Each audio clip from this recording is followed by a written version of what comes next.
The planet Veltharia Prime burned at the edges. From orbit, the great blue and green world looked like a wounded animal. Its planetary shields flickered with each passing second, fading from bright gold to a sickly yellow. Around it, the dark ships of the Krell Dominion gathered like hungry wolves around a dying deer. There were hundreds of them. Each one was a massive crystalline dreadnought, sharp and cold, glittering with weapons that could melt mountains into glass. Inside the highest tower of the capital city, Ambassador Felix Vorn stood at a tall window and watched his world die. He was a tall, thin creature with 4 delicate wings folded behind his back. His feathers had once been bright, shining in shades of blue and silver. Now they looked dull and tired. Felix was a skyborn, one of 6 species that lived together in peace on this world. His people had built cities in the clouds, sung songs to the wind, and trusted that the galaxy was a place where good civilizations helped each other.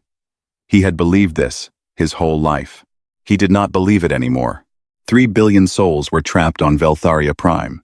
3 billion mothers, fathers, children, elders, scholars, and farmers. They had crowded into the capital and the surrounding shelters when the Krell fleet first appeared at the edge of their solar system 6 weeks ago. Now, there was nowhere left to run. The Krell ate worlds. They drank the life from oceans and ground forests into dust to feed their crystal bodies. Wherever they passed, only silence remained. Felix turned away from the window. Behind him, the great council chamber was nearly empty. Most of the leaders had already gone down to the deep bunkers. Only a few remained, standing around a glowing communication table that showed the live feed from the Galactic Concord meeting far across the stars. "Has there been any change?" Felix asked softly. A small avian elder named Mistress Kavari shook her head. Her old feathers trembled. "The vote was 11 against 1. The Concord will not come." Felix closed his eyes. He had spent the last 6 weeks begging the great civilizations of the galaxy for help. He had sent message after message. He had described the children in the shelters. He had played recordings of Krell broadcasts, threatening total destruction. He had reminded the Concord of their own laws, their own promises, their own speeches about peace and unity. And in the end, 11 of the 12 great powers had voted to let his world die. The Sarek Republic had said the Krell were too strong. The Volnari Imperium had said helping would start a wider war.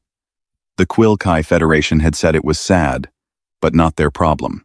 One after another, the wise old civilizations had calculated the cost of mercy and decided it was too high. Only one vote had been different. "The humans," Mistress Kavari said quietly, as if reading his thoughts. "They were the only ones who voted to help us." Felix gave a small, bitter sound that was almost a laugh. The humans. He had met one only once, at a diplomatic gathering on a neutral station. She had been a small creature with brown skin and dark eyes, and she had laughed too loudly at jokes and asked too many questions. The humans had only joined the Concord as observers 2 years ago. They had only been flying among the stars for 2 centuries. The other species treated them like clever children, useful for entertainment but not for serious matters. "Their vote means nothing," Felix said. "They have no fleet that could face the Krell. They have no allies. They are alone, just like us." Mistress Kavari was quiet for a moment. Then she said, "Still, they voted to come." Felix did not answer. Outside the window, the planetary shield flickered again. 12% power, maybe less now. The Krell dreadnoughts were finishing their final movements, into firing position.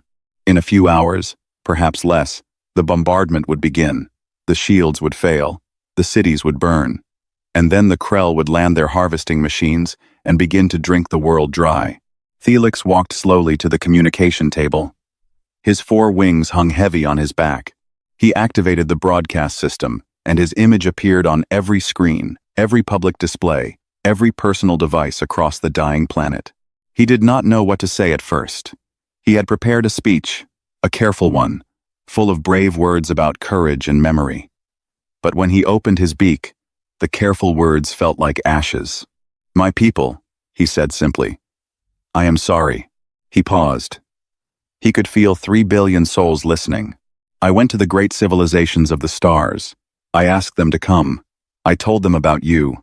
I told them about our cities and our songs and our children. I told them that we are good people and that we have done nothing wrong and that we deserve to live. His voice cracked. They are not coming. A long silence. Somewhere far below, in a shelter, a child began to cry. A mother began to sing. I want you to know, Felix continued, that you are not forgotten. Even if no one comes, even if every city falls, the stars themselves saw us. The wind remembers our songs. We were here. We loved each other. We built something beautiful. No fire, no weapon, no enemy can take that away from us. He lifted his head. To my fellow leaders, I say, do not despair. To the parents holding their children, I say, hold them tight. To the singers and the artists and the dreamers, I say, let your last songs be the bravest. We will not die in shame. We will die in dignity. He stopped. He could not say more. His throat was closed with grief. He shut down the broadcast and stood for a long moment, with his wings trembling. Then, far above the burning world, something strange happened. The deep space sensors caught a flicker, a single small reading at the edge of the system. The technicians at the Planetary Defense Center looked at it and frowned. It was probably nothing. A sensor error, a piece of debris, but the reading grew stronger. And then a second reading appeared beside it. And a third. In the council chamber, an alarm began to chirp softly. Felix turned, confused. Mistress Kavari was already at the sensor display, her old eyes wide. Ambassador, she whispered. Something is coming. Felix moved closer. The screen showed 3 small ships, far away, moving fast through the empty dark. They did not match any Concorde vessel design. They did not match any Krell vessel design. The signature was new. It was unknown. It was coming straight toward Veltheria Prime. Far across the galaxy, on a small blue world called Earth, a man stood in a dark room and read a report he did not like.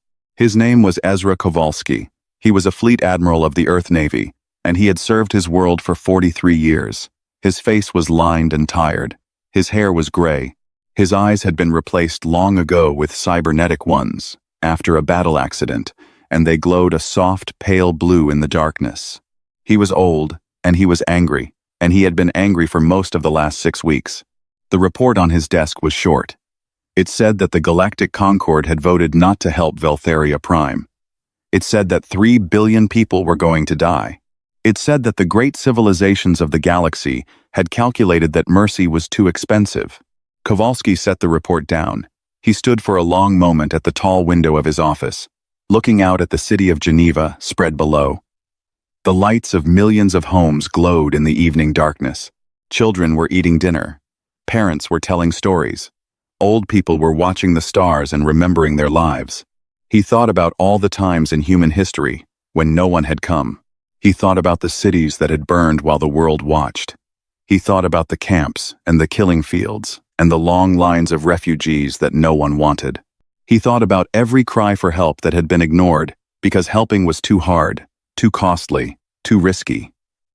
Humans had done these things to each other for thousands of years. And when humans had finally reached the stars, they had made one promise to themselves, quietly, in their hearts. Never again. Not on our watch. Kowalski turned from the window and walked to his desk. He pressed a small button. A door opened, and a woman walked in. Her name was Captain Mira Solano. She was tall and lean, with short black hair and sharp brown eyes. She wore the dark blue uniform of the Earth Navy, with a single silver star on her collar. She saluted Kowalski crisply. Admiral. Sit down, Captain. She sat. He looked at her for a long moment. He had known Solano since she was a young officer, fresh out of the academy. He had watched her grow into one of the finest ship commanders in the fleet. She was smart, fast, and brave in the way that frightened other species. She did not flinch. You have read the Concorde report? He asked. Yes, sir. And what do you think of it? Solano was quiet for a moment. Then she said, I think it is wrong, sir. 11 civilizations voted against helping. Civilizations far older and stronger than ours. They calculated that the Krell are too dangerous. They calculated that intervention would cost too many lives. They have thousands of years of wisdom that says we should stay out of this. Yes, sir. And what do you say? Solano lifted her chin. I say that 3 billion people are going to die, sir. And I say that no calculation in the universe is worth that. Kowalski almost smiled. Almost. He pressed another button on his desk. A holographic image bloomed in the air between them. It was a ship. A long, dark, angular vessel with brutal lines and a hull plated in black armor. It did not look like the elegant, polished ships of the older galactic civilizations. It looked like a hammer. It looked like something built by people who had spent a long time thinking about what worked and not about what looked nice. The Earth naval ship Prometheus Unbound, Kowalski said. Sovereign class, the newest warship in our fleet. Her engines can do things that the Concord engineers say are impossible. Her weapon systems are designed to adapt mid-battle. Her crew is the best we have. Solano stared at the hologram. She knew this ship. She had been training to command her for the last 8 months. You are her captain, Kowalski said. As of this moment, Solano's eyes widened slightly. Sir, I am giving you orders, Captain. But these orders are not on the official record. They will never be on the official record. If anything goes wrong, the government will say that you went rogue. They will say that you violated Concord neutrality. They will say that you are a criminal. He leaned forward. Do you understand? Solano sat very still. Then she said, Yes, sir, I understand. You will take the Prometheus Unbound and 2 escort frigates, the St. Joan and the Sundiata, on a routine training exercise in deep space. During this exercise, your navigation systems will malfunction. You will translate into slipspace and emerge in the Veltheria system. By the time you arrive, the Krell will probably have already begun their bombardment. You will face an enemy fleet of over 200 capital ships. You will be alone. There will be no reinforcements. There will be no rescue. He paused. You may all die, Captain. Solano did not move. Her face did not change. What are my objectives, sir? Kowalski looked at her with his glowing, pale blue eyes. Save as many as you can. Hurt the Krell as badly as you can. Show the galaxy what humans do when no one else will. Solano stood up. She saluted again, slowly and firmly. It will be done, sir. She turned to leave. At the door, she paused and looked back. Admiral, may I ask one question? Go ahead. If I am court-martialed for this, will you attend? Kowalski looked at her, and this time he did smile. It was a small, tired, fierce smile. Captain, I will sit in the front row, and I will applaud. She nodded once and walked out. 6 hours later, the Prometheus Unbound lifted off from her dock at Mars Naval Yards. The St. Joan and the Sundiata followed close behind. The 3 ships moved out past the orbit of Pluto, into the deep dark where no civilian vessels traveled. On the bridge of the Prometheus, Captain Solano stood at the center of the command deck and looked at her crew. There were 847 souls aboard. Engineers, gunners, pilots, marines, medics, cooks, technicians. Most of them were young.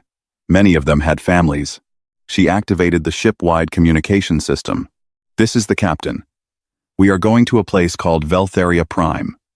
The people there are dying. No one is coming to help them. So we are going. We may not come back. If you wish to refuse this mission, you may do so now, with no shame and no punishment. Speak now. She waited. The bridge was silent. The corridors were silent. The engine rooms were silent. No one spoke. Solano nodded slowly. Helm. Set course for Veltheria Prime. Slip space. Full burn. Course set, Captain. Punch it. The 3 small ships vanished into the dark, faster than light, carrying 847 human souls toward a battle they were not supposed to win. The shields of Veltheria Prime fell at sunset. The great golden dome of energy that had protected the planet for 6 weeks flickered one last time and then went out. From the council tower, Felix Vorn watched it die with a sound like 1,000 bells breaking. The sky above the capital was suddenly clear, a deep violet color streaked with pink clouds, and for one strange moment it was beautiful. Then the bombardment began. The first Krell lance struck the eastern edge of the city. A column of white fire, taller than any mountain, rose into the sky. Buildings melted. Roads turned to glass. Thousands of lives ended in a single heartbeat. The shockwave hit the council tower a few seconds later, rattling the windows and knocking dust from the ceiling. Felix gripped the edge of the communication table.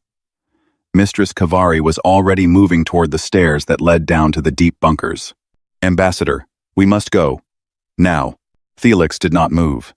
He stared at the burning sky. "Ambassador, the unknown ships," he said. "Where are they?"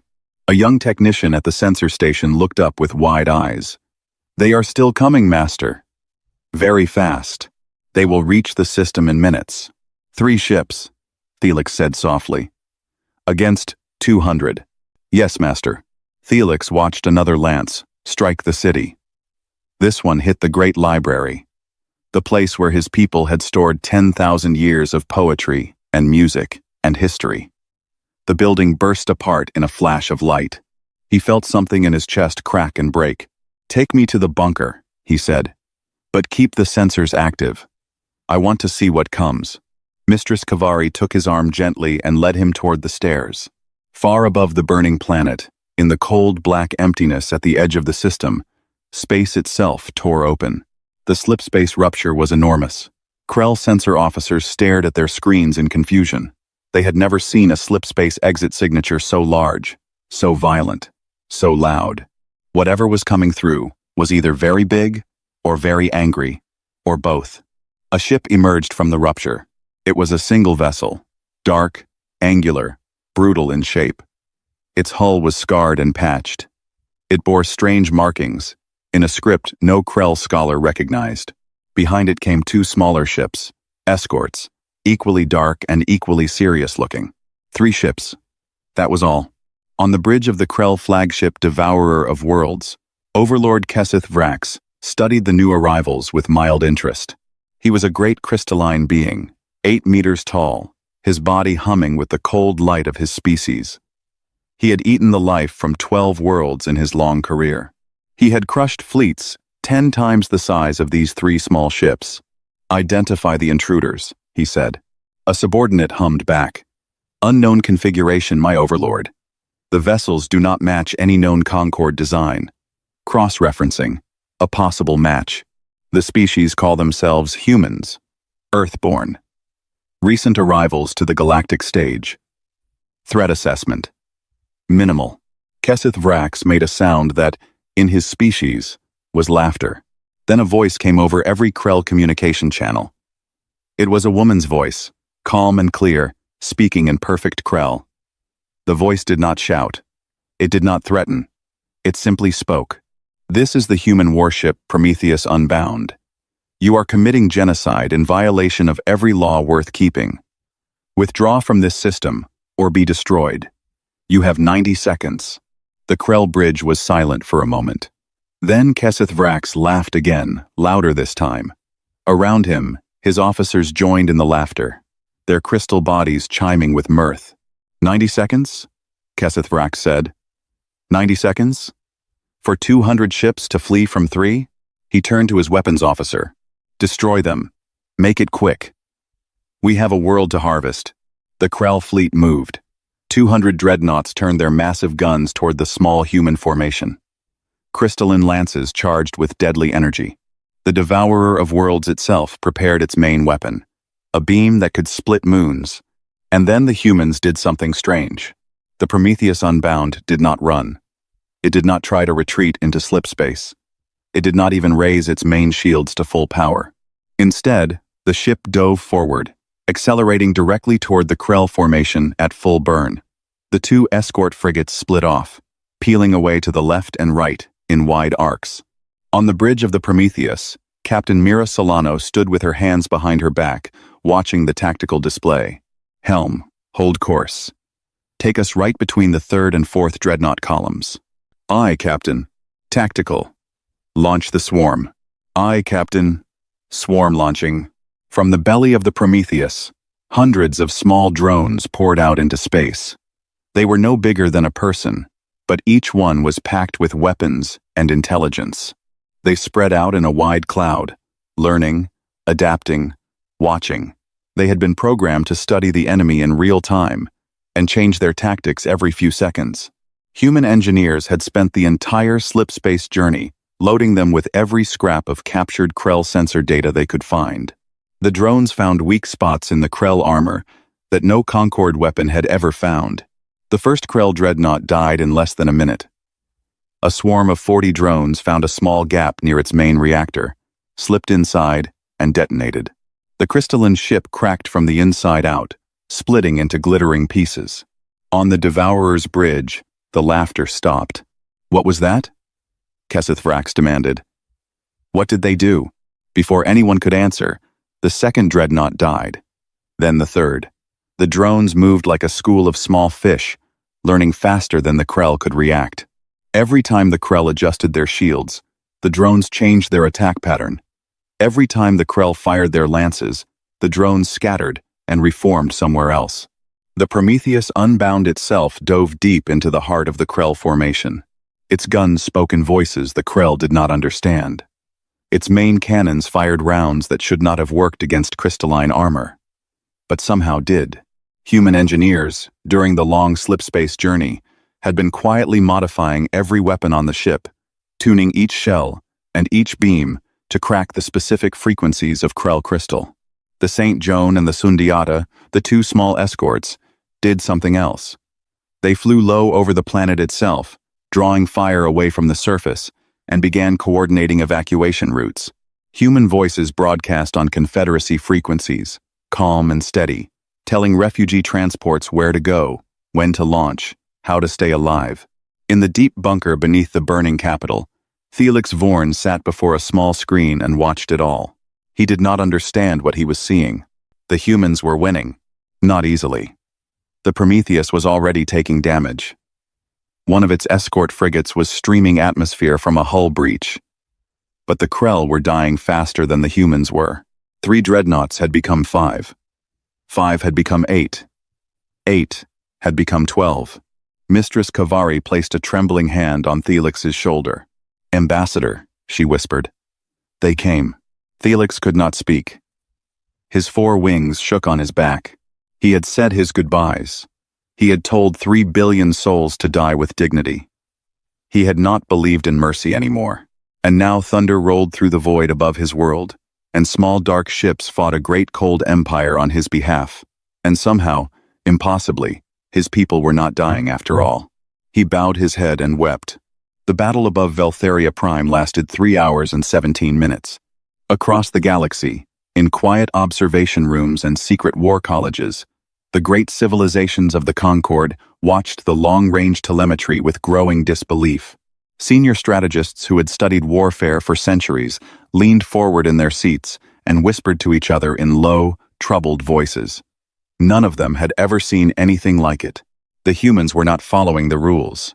Krell warfare doctrine was old and well understood. The Krell fought in great formations, using their numbers to overwhelm any enemy. Concorde doctrine, in turn, was built around responding to the Krell with careful, measured force. Both sides assumed that their opponents were rational. Both sides assumed that any enemy who was outnumbered 50-1 would retreat. The humans did not retreat. When the Prometheus Unbound took a direct hit to its main reactor, plasma fires erupted across 3 of its decks. Standard Concorde doctrine said that a ship in such a state should withdraw immediately. Captain Mira Solano did not withdraw. Instead, she ordered the helm to ram a Krell command vessel. The Prometheus slammed into the smaller dreadnought at high speed, locking the 2 ships together in a tangle of broken metal and shattered crystal. Before the Krell crew could react, human marines were already pouring through the breach. Lieutenant Cade Okafor led the boarding party. He was a tall, broad-shouldered man with dark skin and a quiet voice. He had served in the Earth Marines for 16 years. He had 2 daughters at home. He carried a heavy plasma cutter in his hands and led 20 Marines through the crystalline corridors of the Krell ship, fighting room by room. The Krell had not designed their ships for boarding actions. Their species did not believe in close combat. They fought from a distance, with great weapons and cold calculations. They did not know what to do when small, angry creatures came running through their corridors with breaching charges and cutting torches. Okafor's Marines reached the bridge in 12 minutes. The Krell commander tried to surrender. Okafor accepted, taking the surviving officers prisoner. Then he sat down at the dreadnought's main console, and, with the help of a captured Krell technician who decided he would rather live than die for the Dominion, he turned the ship's weapons against its own fleet. The Krell formation began to break. Meanwhile, the two escort frigates were doing something the Concord observers found even more difficult to understand. The St. Joan and the Sundiata were not trying to win the battle. They were trying to save lives. The two small ships flew low over Veltheria Prime, weaving between Krell bombardment beams, drawing fire away from refugee transports. Confederacy evacuation ships had been hiding in the deep canyons of the planet, afraid to lift off because the moment they reached space, they would be killed. Now, with the human frigates running interference, they began to launch. The captain of the St. Joan was a young woman named Yuki Tanaka. She was 31 years old. She had been married for 2 years. Her ship took a direct hit from a Krell lance halfway through the battle, and the bridge was torn open to space. She stayed at her post, in her armored suit, and continued to coordinate the evacuation until her ship's reactor failed and the St. Joan went dark. She died at her post. Her crew kept fighting. They guided the last of the refugee transports into safe orbit before their ship broke apart. The Sundiata fared little better. Her captain, a man named Rashid Al-Fayed, lost his life in the second hour when a Krell boarding pod struck his bridge. His first officer took command and continued the screening action until the Sundiata could no longer fly. The crew that survived used escape pods. Many did not survive at all, but the refugee transports got through. By the end of the second hour, over 4 million civilians had been evacuated from the surface of Veltheria Prime to safe orbits where waiting Confederacy ships could collect them. By the end of the third hour, the number had grown to over 12 million. The human frigates had given their lives to make this possible. Above the planet, the Prometheus Unbound continued to fight. The ship was a wreck. 3 of her decks were vented to space. Half her gun batteries were silent. Her port engine was dead. Her hull was cratered with so many impact wounds that her armor plating looked like the surface of an old moon. 2/3 of her crew were dead or wounded. The medical bays were overflowing, but she still flew, and her main guns were still warm. Captain Solano stood on the bridge with blood running down the side of her face. A piece of shrapnel had cut her cheek open during one of the impacts. She had not noticed. Her left arm hung useless at her side, broken in 2 places. She had not noticed that either. She stood at the center of the command deck and gave orders in the same calm voice she had used at the start of the battle. Tactical. How many drones do we have left? 43 operational, Captain. Send them after the Devourer. I want that flagship dead. Aye, Captain. The 43 drones swarmed toward the Great Krell flagship. The Devourer of Worlds was the largest ship in the enemy fleet, the personal vessel of Overlord Keseth Vrax himself. Its shields were the strongest. Its weapons were the deadliest. It should have been impossible to harm. The drones found a weak point near the rear engine cluster. 20 of them slipped through the shield gap and detonated together. The Devourer of Worlds shook. A great crack ran along its hull. Inside its bridge, Overlord Keseth Vrax stared in horror as his ship began to die. He gave the order he had never given before in his long life. Retreat. All ships. Retreat from this system. Now. The remaining Krell fleet broke. What had begun as 200 dreadnoughts had been reduced to less than 90. The survivors fled into slipspace, scattering in every direction, their formations broken, their pride shattered. The Devourer of Worlds limped away last, trailing fire. The battle was over. In the deep bunker beneath the capital city, Felix Vorn lifted his head from his hands and stared at the sensor screen. The Krell were gone. Around him, the other leaders sat in stunned silence. Mistress Kavari was weeping openly.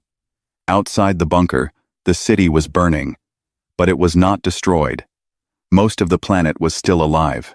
Most of his people were still alive. The humans had done it. Felix stood up slowly. He felt very old. He felt very young. He felt as if he were waking up from a long bad dream. "I must go to them," he said. "Ambassador," Mistress Kavari said. "It is not safe. The orbital paths are still full of debris. There may be Krell stragglers. I must go to them," Felix said again. "Prepare a shuttle." An hour later, his small craft lifted off from the ruined capital and rose through the smoke-filled sky. It climbed past the broken clouds and into the clean dark of space. Around him, debris floated everywhere. Pieces of Krell crystal, pieces of human metal, bodies. So many bodies. The Prometheus Unbound drifted in low orbit, scarred and silent. As his shuttle approached, Felix saw human work crews already moving along her hull, beginning repairs. The ship was alive. Damaged, but alive. Captain Mira Solano met him at the airlock. She had cleaned the blood from her face. Her broken arm was in a sling. She stood straight and saluted him. Felix Vorn, ambassador of a saved people, looked at this small, tired human woman who had flown across the galaxy to fight a war she had no obligation to fight. He did not know what to say, so he simply bowed, very low, the deepest bow his people had, and he held it for a long, long time. The Galactic Concord called its emergency tribunal 6 weeks after the Battle of Veltheria Prime. It was held on the great neutral station of Aldereth, a vast ring world that floated in deep space between the territories of the 12 founding civilizations. The tribunal chamber was the largest meeting hall in the known galaxy.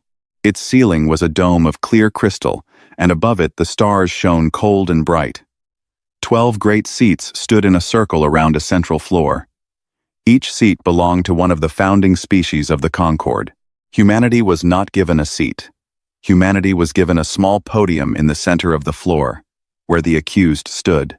Admiral Ezra Kowalski walked to the podium first. He wore his dress uniform, dark blue with silver trim, and his chest was heavy with medals he had earned over 43 years of service. His cybernetic eyes glowed softly in the bright chamber light. Beside him walked Captain Mira Solano. Her broken arm was healed, but her face still carried the scar from the shrapnel, a pale line across her cheek. She had lost weight. She had not slept well since the battle. The chief judge of the tribunal was a tall Sarek elder named Venerable Thoska. He was a reptilian creature with silver scales and cold, patient eyes. He rose slowly from his seat and spoke in a voice that filled the great chamber. Humanity stands accused of 3 great crimes. First, violation of Concord neutrality protocols. Second, unauthorized military action against a recognized galactic power. Third, destabilization of regional balance of power in a manner that threatens the peace of all civilized species. How do you answer these charges? Kowalski stepped forward. He did not look afraid. He looked tired and old and ready. "The charges are true," he said simply. A low murmur ran through the chamber. The 12 great judges shifted in their seats. "We violated your protocols," Kowalski continued. "We took military action that you did not approve. We have changed the balance of power in a way that some of you find frightening. All of this is true. I do not deny it. Captain Solano does not deny it. The government of Earth does not deny it." He paused. "We are not sorry." The murmur grew louder. Venerable Thoska raised a scaly hand for silence. "Admiral Kowalski, do you understand that the penalties for these crimes include expulsion from the Concord, economic sanctions that could cripple your world for generations, and possible military action against Earth itself?" "I understand. And you stand by your statement?" "I do." Venerable Thoska looked at the other judges. Some of them were nodding. Some were already preparing to speak. The mood in the chamber was hard and cold. The decision was going to go badly for humanity. Then the great doors at the far end of the chamber opened. A small procession walked in. At its head was Ambassador Felix Vorn. He was dressed in the traditional robes of his people, and his 4 wings had been cleaned and polished until they shone like silver and blue flame. Behind him walked representatives of all 6 Veltharian species. the avian and the insectoid peoples who had been saved from extinction. They had not been invited to this tribunal. They had come anyway. The chamber fell silent. Venerable Thoska frowned. Ambassador Vorn, this is a closed tribunal. You have no standing to speak here. Felix walked slowly forward. He did not stop until he was standing beside Kowalski and Solano on the central floor. He turned to face the 12 great judges. I have standing, he said quietly, because I am alive. My people are alive. We were not supposed to be alive. We were supposed to be dead. 3 billion of us. You voted for that. You sat in seats much like these, and you calculated that our lives were not worth the cost of saving. You did the math, and the math said we should die. He paused. His voice was soft, but very steady. I am not angry with you. I was angry, for a little while, but I am too tired to be angry now. I am only sad. I am sad because you are the great civilizations of the galaxy, and you could not find it in your hearts to come when we called. I am sad because wisdom without mercy is not wisdom at all. It is only cleverness, dressed up in fine clothes. He turned slightly and looked at Kowalski and Solano. These humans came. They did not ask for permission. They did not count the cost. They did not wait for the vote to turn in our favor. They simply came. 847 of them flew into a battle they were not supposed to win. Over 300 of them died. They died for a people they had never met, on a world they had never seen, because they believed that our lives mattered. He turned back to the judges. You wish to punish them for this. You wish to expel them from your great alliance. You wish to call them criminals because they did what you would not do. So I ask you now, in the open, before all the stars are watching, which of you deserves to sit in judgment of them? Which of you has the right? The chamber was silent. Felix Vorn lifted his head. Punish them if you must. My people will not forget. And when the next cry for help comes, and the Concord votes again to let a world die, we will remember who came and who did not. He fell silent. He waited. For a long moment, no one in the chamber spoke. Then, one by one, small things began to happen. The ambassador of the Tsaric Republic sat back slowly in his seat and lowered his eyes. The ambassador of the Volnari Imperium looked at Kowalski for a long moment, and then looked away. The ambassador of the Quilkai Federation placed a trembling hand over her face. The vote, when it was finally called, did not go the way Venerable Thoska had expected. 7 judges voted to censure humanity. 5 judges voted against censure. The motion failed. More than that, in the days that followed, something strange and new began to happen across the galaxy. 3 small species, watching the tribunal from their distant worlds, quietly sent messages to Earth. They asked if they could join a new alliance. An alliance built not around careful calculation, but around the stubborn, strange belief that when someone cried for help, someone should come. Within a year, the alliance had 12 members. Within 5 years, it had 30. Humanity, which had only been flying among the stars for 2 centuries, found itself at the heart of a new galactic order. Not a conquering power, not an empire, simply a coalition of peoples who had decided, together, that they would be the thunder in the void when the cries came. Many months later, a new ship stood at dock in the rebuilt shipyards above Earth. Her name was the Prometheus Unbound II. She was larger than her mother ship, and stronger, and faster. Her bridge was staffed by crews from 12 different species. On her command deck stood Captain Mira Solano, promoted now to Commodore, and beside her stood a tall, 4-winged figure in the uniform of a liaison officer. Felix Vorn had left the diplomatic service. He had asked to serve on human ships, learning the ways of these strange, stubborn creatures who had saved his world. His feathers had grown bright again, shining in the light of the bridge displays. He turned to Solano and asked a question he had been carrying for a long time. Commodore, I have watched your people for many years now, and I have seen something I do not understand. When there is a fire, or a battle, or a cry for help, your species runs toward it, not away. Why? What is wrong with you? Solano smiled. It was a small, tired, real smile.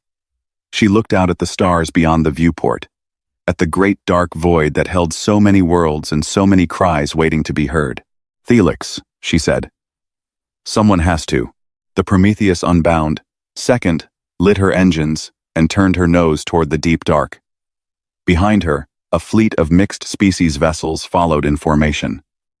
Their orders were simple. Their orders would never change. Patrol the dark places. Answer the cries that go unanswered. Be the thunder in the void.